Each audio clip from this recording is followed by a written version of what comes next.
ছেলেরা আমার, ভাইয়া, কেন এই রং তামাশার এই জিন্দিগি? এক ওয়াক্ত নামাজ পড়তে চাও না, চুল থেকে নিয়ে পায়ের নখ পর্যন্ত রাসূলুল্লাহ সাল্লাল্লাহু আলাইহি ওয়াসাল্লামের কোনো নমুনা নাই, সাহাবায়ে কেরামের কোনো নমুনা নাই, কোরআনুল কারীমের একটি শব্দের সাথে তোমার কোনো সম্পর্ক নাই, নবী সাল্লাল্লাহু আলাইহি ওয়াসাল্লামের 23 বছরের জিন্দিগির সাথে তোমার কোনো সম্পর্ক নাই। এ কেমন জিন্দিগি ভাইয়া? এ কেমন জিন্দিগি? কুল্লু মাউলুদিন ইউলাদু আলাল ফিতরা, প্রত্যেকটি মানব সন্তান আল্লাহকে মানার স্বভাবজাত সৃষ্টিগত যোগ্যতা নিয়েই পৃথিবীতে ভূমিষ্ঠ হয়।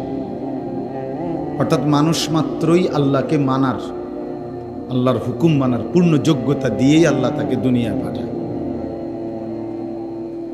ফাআকিম ওয়াজহাকা লিদ-দীনি হানিফা ফিতরাতাল্লাহিল্লাতী ফাতারান নাস আলাইহা, এটা কোরআনের আয়াত।